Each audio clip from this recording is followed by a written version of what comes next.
Hello सभी को, good afternoon. देखिए, हम नागरिकता पढ़ रहे थे राज्य व्यवस्था वाले टॉपिक में। ठीक है, क्या नागरिकता, जिसका फर्स्ट सेशन हो चुका था। कुछ बची हुई चीज़ें थी जो आज हमको देखना था। ठीक है, तो आइए शुरू करते हैं हम। देखिए, नागरिकता प्राप्ति के तरीके आपको पिछली वीडियो में पूरे बता दिए गए थे, आर्टिकल भी और जो अधिनियम में है वो भी। ठीक है, आज हमको देखना है नागरिकता हटाने के तरीके, नागरिकता समाप्त करने के तरीके, नागरिकता समाप्त करने के तरीके। ठीक है, इसकी आवश्यकता क्यों है? तो दोस्तों, अगर देखिए, कोई अगर फर्जी तरीके से नागरिक बन गया है तो उसको हटाना भी तो पड़ेगा। बाजू में हमारे कुछ ऐसे दोस्त हैं, कुछ ऐसे देश हैं, दोस्त तो नहीं है लेकिन कुछ ऐसे देश हैं जिनका काम ही है क्या? भारत की एकता में खलल डालना। ठीक है, भारत में जो शांति है उसमें क्या करना? खलल डालना। ठीक है, तो वो क्या करते हैं? फर्जी तरीके से कभी कभी नागरिकता ग्रहण कर लेते हैं। तो उनको अगर हटाने का प्रावधान नहीं होगा तो दिक्कत हो जाएगी। इसलिए हमारे संविधान में इसकी भी व्यवस्था की गई है। ठीक है, तो कैसी व्यवस्था है? एक तो स्वेच्छा से। कैसे दोस्तों? स्वेच्छा से। कोई व्यक्ति चाहे बालिग होना चाहिए, 18 वर्ष से ज़्यादा का होना चाहिए। ठीक है, बालिग होना चाहिए, तभी वो व्यक्ति स्वेच्छा से नागरिकता त्याग कर सकता है, यानी वो कह सकता है कि मुझे अब भारत की नागरिकता नहीं रखनी है। ठीक है, तो ये तो हुआ स्वेच्छा से। क्या होना चाहिए? शर्त क्या है? 18 वर्ष के ऊपर। ठीक है, तभी वो स्वेच्छा से कर सकता है। दूसरा है बर्खास्तगी। कैसी? बर्खास्तगी। ये क्या है? तो दोस्तों देखिए, कोई व्यक्ति भारत की नागरिकता त्यागा नहीं है, अब वो दूसरे देश की क्या कर ले? नागरिकता ले ले। यहाँ भारत की भी नहीं त्याग रहा है और दूसरे देश की भी ले लिया, जबकि भारत में आपको हमने पिछली वीडियो में बताया था कि भारत में एकल नागरिकता यानी इकहरी नागरिकता का प्रावधान है। आप न किसी स्टेट की ले सकते हैं, यानी हमारे यहाँ जो 28 स्टेट या 8 यूटी हैं, इनकी ना आप नागरिकता ले सकते हैं, ना ही आप किसी अदर कंट्री की ले सकते हैं। आपको सिर्फ भारतीय नागरिक ही माना जाएगा। फिर भी आप कुछ गलत डॉक्यूमेंट देके या किसी भी तरीके से किसी दूसरे देश की क्या कर लेते हैं? नागरिकता ले लेते हैं, तो आपको भारतीय नागरिकता आपकी जो रहेगी उसको छीन लिया जाएगा। भारतीय नागरिकता जो रहेगी उसको समाप्त कर दिया जाएगा। ठीक है, लेकिन इसके भी कुछ क्या है? कमियां हैं। इसकी भी कुछ क्या हैं? कमियां हैं। कैसे? देखिए दोस्तों, मान लीजिए हमारे यहाँ युद्ध चल रहा हो। ठीक है, और कोई व्यक्ति भारतीय नागरिकता को त्याग करके या बिना बताए किसी दूसरे देश की, जिससे हमारा युद्ध चल रहा हो, उसी देश की नागरिकता को ले ले और फिर हमारे खिलाफ क्या करने लगे? षड्यंत्र में शामिल हो जाए। ठीक है, तो इससे बहुत ही लॉस हो सकता है। क्या हो सकता है? लॉस हो सकता है। तो प्रावधान ये किया गया कि अगर युद्ध चल रहा है तो ये दोनों ही प्रकार से नागरिकता खत्म नहीं होगी, यानी सरकार चाहे तो उनकी नागरिकता रख सकती है जब तक युद्ध चल रहा है तब तक। ठीक है, तीसरा तरीका है वंचित किए जाने पर। कैसा? वंचित किए जाने पर। किए जाने पर देखिए, जैसे कोई व्यक्ति है वो देशद्रोह में शामिल है, राष्ट्रद्रोह में वो शामिल है। वो वाला राष्ट्रद्रोह नहीं जो आजकल चल रहा है कि अगर कोई भी किसी सरकार के खिलाफ कुछ बोल देता है तो जल्दी ही उसको क्या बोल दिया जाता है? राष्ट्र विरोधी। वो वाला नहीं, वो वाला जो कोर्ट के जज सिद्ध करें। ठीक है, तो वैसे अगर देशद्रोह का क्या पाया जाए? लिप्त पाया जाए देशद्रोह में, तो उसको क्या किया जाएगा? भारतीय नागरिकता से वंचित कर दिया जाएगा। और कैसे? तो अगर वो किसी दूसरे देश में जाके 7 वर्ष से ज़्यादा रह जाए, दूसरे देश में जाके, पहला तो क्या? देशद्रोह। दूसरा क्या? दूसरे देश में जाके 7 वर्ष रह ले सामान्य रूप से। सामान्य रूप से का मतलब ना तो वहाँ वो पढ़ाई करे, ना वहाँ ऐसा कोई जॉब करे जो यहाँ से मिली हो, इंडिया से मिली हो। तो अगर सामान्य रूप से वो वहाँ जाके रहने लगता है तो 7 वर्ष का अधिक समय होते ही उसको भारतीय नागरिकता से क्या कर दिया जाएगा? वंचित कर दिया जाएगा। ठीक है, वंचित कर दिया जाएगा। तो नागरिकता जो हम बताए थे, तो आपको बताया गया था कि 5 प्रकार से नागरिकता मिलती है। ठीक है, और छीनी कितने तरीके से जाती है? तो 3 तरीके से नागरिकता छीनी जाती है। ठीक है। नागरिकता संबंधी अधिनियमों के बारे में देख लीजिए तो देखिए 1955 में सबसे महत्वपूर्ण नागरिकता अधिनियम आया और ये पहला नागरिकता अधिनियम था। ठीक है। 1950 में तो संविधान बना और संविधान में 1811 आर्टिकल 11 के तहत संसद को ये शक्ति दी गई कि वो नागरिकता संबंधी अधिनियम लेकर आएगी और संसद ने 1955 में ऐसा अधिनियम लेके आया जो कि नागरिकता संबंधी पहला अधिनियम था।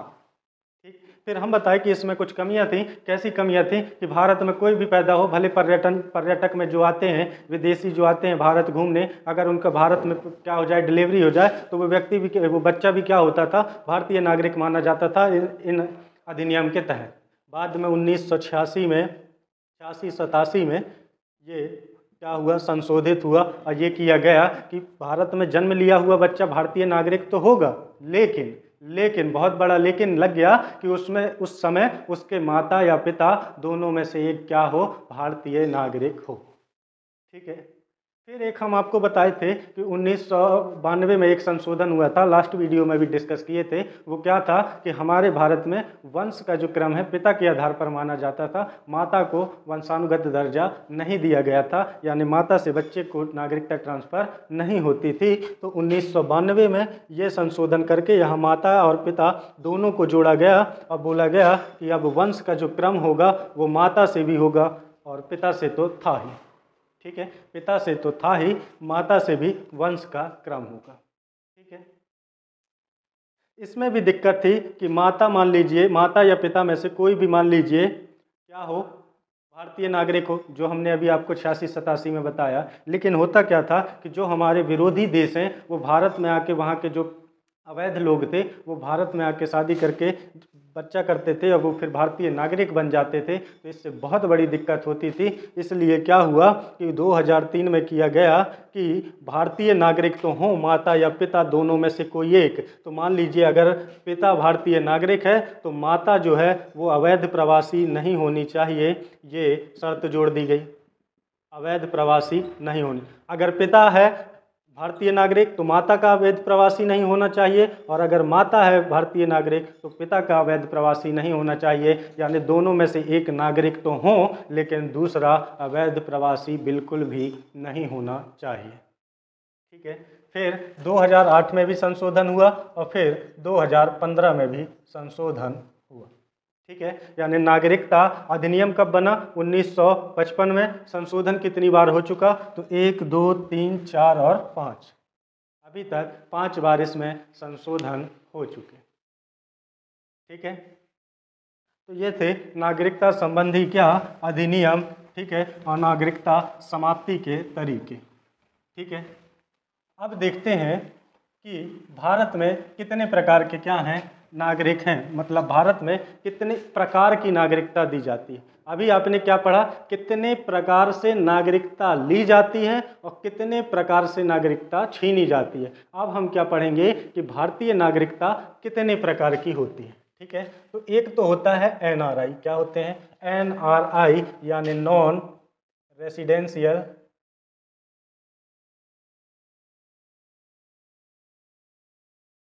इंडियन। ठीक है, ये होता है। और एक कौन सी होती है, एक होता है POI यानी पर्सन ओरिजिन ऑफ इंडिया। ठीक है, person with origin of India. और एक होता है OCI यानी overseas citizen of India, overseas citizen of India. तो ये 3 प्रकार के क्या होते हैं नागरिकता, विदेशी नागरिकता। देखिए भारत में जो नागरिक हैं वो तो नागरिक हैं, सामान्य नागरिक हैं। ठीक है। और भी कौन से प्रकार हैं, एक तो सामान्य नागरिक हो गया, एक NRI, एक POI और एक OCI। ठीक है, ये 3 प्रकार के होते हैं। ये तीनों ही कहाँ निवास करते हैं, विदेशों में। कहाँ, विदेशों में।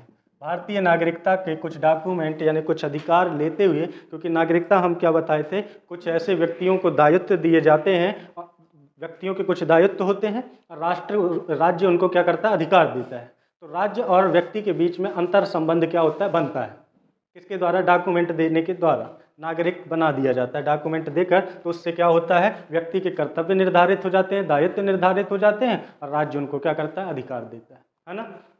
तो ये तीनों ही कहाँ रहते हैं, विदेश में रहते हैं।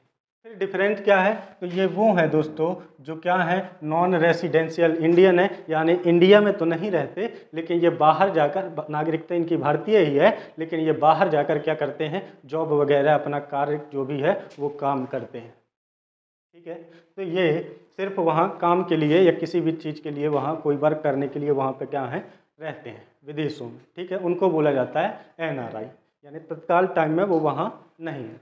ठीक है, POI क्या है, तो जिसका वंश, वंश अब कैसा, नाना नानी दादा दादी ऐसा वंश। ठीक है, अगर कोई 1935 के अधिनियम से भारतीय नागरिक रहा हो, क्या रहा हो, भारतीय नागरिक रहा हो, या 1950 के समय जब नागरिकता का जो संविधान लागू हुआ अपना, उस टाइम तक ये भारतीय नागरिक रहा हो, या फिर तीन या हो गए, या तो 1935 के अधिनियम से नागरिक रहा हो, या 1950 के अधिनियम से रहा हो, या फिर ऐसा संभव रहा हो कि वो 1950 में अगर आवेदन करता तो वो उसे नागरिकता मिल जाती, यानी 1905 के अधिनियम के द्वारा जो नागरिकता दी जाती थी 1950 के, तो उसके लिए वो पात्र होता। अगर ऐसा था तो उसके जो अब वंश होगा, यानी उसके जो पोते नाती पोता जो भी हैं, वो चाहें तो POI कार्ड ले सकते हैं, यानी पर्सन ओरिजिन ऑफ इंडिया का कार्ड ले सकते हैं, यानी भारतीय मूल के व्यक्ति का कार्ड ले सकते हैं। जैसे आप सभी जानते हैं कि ऋषि सुनक जो ब्रिटेन के PM बने, कहा जाता है कि वो कौन है, भारतीय मूल के व्यक्ति। ठीक है, भारतीय मूल के व्यक्ति मतलब ऋषि सुनक के दादा परदादा कहाँ रहते थे, भारत में। कहाँ रहते थे, भारत में। ठीक है, तो उनको कहा जाता है मूल, यानी जड़ होती है। जड़ हमारे जो परिवार की जड़ क्या है, वंश।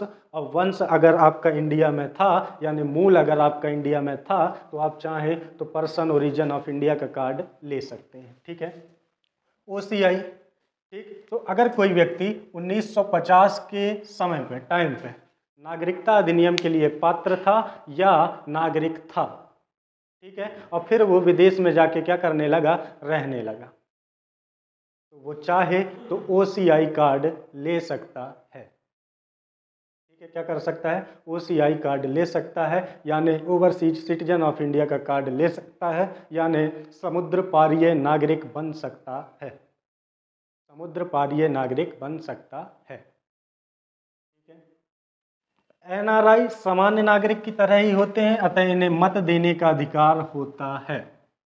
इन्हें मत देने का अधिकार नहीं होता है, इसे होता है, और इन दोनों को मत देने का अधिकार नहीं होता। ये सामान्य नागरिक की तरह हैं। मत देने का अधिकार है, यानी ये चाहें तो चुनाव लड़ भी सकते हैं, यानी संवैधानिक पद भी इनको दिया जा सकता है, लेकिन इनको नहीं दिया जा सकता, इनको नहीं दिया जा सकता। और अब तो ऐसा हुआ है 2015 के जो संशोधन हुआ कि इन दोनों को मर्ज कर दिया गया है। क्या कर दिया गया है, मर्ज कर दिया गया है, यानी जो POI थे वो OCI हैं, जो OCI थे वो POI हैं।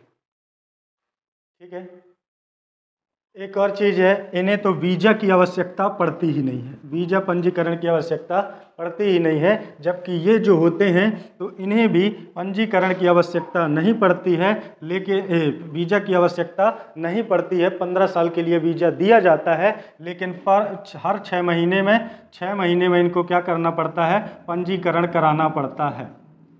देखिए 15 वर्ष के लिए इनको वीज़ा दिया गया, लेकिन पंजीकरण इन द सेंस आप कहाँ हैं, भारत के किस राज्य में हैं, ऐसा आपको आवेदन पत्र जमा करना पड़ता है। आप कहाँ हैं, कहाँ क्या कर रहे हैं, ये सब आपको एक आवेदन फॉर्म के थ्रू आपको भरना पड़ता है, पंजीकरण होता है। ठीक है, जबकि जो OCI हैं इनको ना वीज़ा की आवश्यकता ना पंजीकरण की आवश्यकता। ठीक है, क्लियर। अब मर्ज कर दिया गया है दोनों को, यानी दोनों की ये वाली शर्त अब खत्म हो गई। ठीक है, तो ये थे NRI और POI और OCI के बारे में कुछ जानकारी। ठीक है, इतनी जानकारी, इससे ज़्यादा आपके एग्जाम में नहीं पूछेगा। ठीक है, इनके बारे में फुल फॉर्म बता दिया, non residential Indian, person with origin of India, OCI यानी ओवरसीज सिटीजन ऑफ इंडिया, समुद्र पारीय नागरिक, भारतीय मूल के नागरिक, और जो भारत में रहते नहीं हैं, विदेश में रहते हैं, NRI, वो भारत के बाहर रहने वाले भारतीय नागरिक। ठीक है, फिर एक चीज़ है, क्या है वो, देखिए हमारे यहाँ जो नागरिकता दी जाती है वो मानवों को दी जाती है। किसको दी जाती है? मानवों को दी जाती है, जबकि जो कंपनी निगम वगैरह हैं उनको नागरिकता नहीं दी जाती, कंपनी लिमिटेड वगैरह हैं उनको नागरिकता नहीं दी जाती। ठीक है, उनको नागरिकता नहीं दी जाती। याद रखिएगा, एक केस हुआ था, ट्रेडर्स करके एक कंपनी थी, उसका एक केस हुआ था। तब क्या हुआ था, कोर्ट ने ये निर्णय दिया था कि कंपनी या निगम क्या नहीं बन सकता, भारतीय नागरिक नहीं बन सकता है। ठीक है, एक और चीज़ है आधार कार्ड। आधार कार्ड, ठीक है, आधार कार्ड के बारे में क्वेश्चन पूछे जाते हैं कि क्या ये भारतीय नागरिकता का प्रमाण हो सकता है। तो कलकत्ता हाई कोर्ट ने सीधे तौर पर कह दिया है, कौन सी हाई कोर्ट ने? कलकत्ता हाई कोर्ट ने सीधे तौर पर कह दिया है कि आधार कार्ड को भारतीय नागरिकता के पहचान स्वरूप यूज नहीं किया जा सकता है। ठीक है, यूज नहीं किया जा सकता है। और एक चीज़ क्या हुई है, जो आधार कार्ड में 12 डिजिट का नंबर होता है, 12 डिजिट का नंबर होता है, ये अगर चाहा जाए तो इसे हटाया जा सकता है।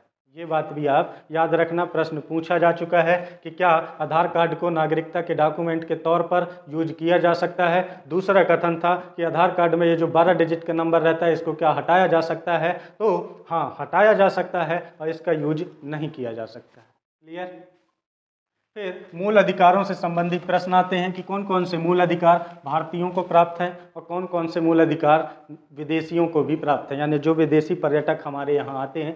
देखिए, ये जो ये नागरिकता वाला बताया, ये वाले इनको तो सारे मूल अधिकार हैं। ठीक है, कुछ कुछ जैसे प्रतिबंधित क्षेत्रों में जाना भर इन्हें क्या नहीं है, अलाउ नहीं है। ठीक है, लेकिन जो अब विदेशी हैं, पूर्ण विदेशी, जो बिल्कुल सिर्फ घूमने आते हैं बाहर, उनको क्या क्या मूल अधिकार प्राप्त हैं? विदेशियों को और भारतीयों को क्या मूल अधिकार प्राप्त है? क्या स्पेशल है जो भारतीयों को भारतीय बनाता है और विदेशियों को विदेशी बनाता है? आखिर ऐसे कौन से अधिकार राज्यों के द्वारा भारत के नागरिक को दिए गए हैं? ठीक है, तो देखिए, article 15, article 16, article 19, article 29, article 30, ये ऐसे अधिकार हैं जो सिर्फ भारतीयों के पास हैं। और कौन कौन से हैं? तो 15 कहता है शिक्षण संस्थानों में प्रवेश का है, शिक्षण संस्थानों में प्रवेश से संबंधित है। ठीक है, आर्टिकल 16 किससे संबंधित है? तो आर्टिकल 16 नौकरियों से संबंधित है। किससे संबंधित है? नौकरियों में समानता से संबंधित है। आर्टिकल 19 अभिव्यक्ति की स्वतंत्रता पर बेस्ड है। ठीक है, जिसमें हमें बोलने की, घूमने की, कहीं भी रहने की, बसने की क्या दी जाती है? छूट दी जाती है, उससे संबंधित है। आर्टिकल 29 और 30 अल्पसंख्यक वर्गों के हित से संबंधित है। ठीक है, हित से संबंधित है, यानी ये जो 5 आर्टिकल हैं ये सिर्फ और सिर्फ भारतीयों को प्राप्त हैं, 5 अधिकार ये। ठीक है, ये समानता के अधिकारों का 2 भाग है, यानी समानता के अधिकार 14 से 18 में वर्णित हैं, उसमें से 15वें या 16वें नंबर का जो है वो सिर्फ भारतीयों को प्राप्त है। स्वतंत्रता के अधिकार 19 से लेकर 22 तक वर्णित हैं, लेकिन सिर्फ हमको अभिव्यक्ति की स्वतंत्रता का अधिकार है जो विदेशियों को नहीं है। बाकी की जो स्वतंत्रताएं हैं वो विदेशियों को भी मिली हुई है। ठीक है, 29-30 जो अल्पसंख्यक के हितों से संबंधित है वो भी सिर्फ भारतीयों को प्राप्त है, जबकि बाकी के जितने हुए 12, 13, 14, 17, 18 और कौन सा हुआ 20, 21, 22, 23, 24, 25, 26, 27, 28, 29 नहीं 31 तो अब खत्म हो गया, 32, 33, 34, 35। देखिए, बुक में आपको ये 12, 13, 33, 34, 35 नहीं दिया होगा, 32 भी नहीं दिया होगा। लेकिन एक बात बताइए, अगर आपके मूल अधिकारों का हनन हुआ तो आप अगर आर्टिकल 32 के तहत उच्चतम न्यायालय जाते हैं तो विदेशियों के अगर अधिकारों का हनन होगा तो वो भी तो इसी आर्टिकल के तहत जाएंगे, तो उनको भी ये प्राप्त हुआ या नहीं? क्योंकि 12 से 35 तक है ना मूल अधिकार। ठीक है,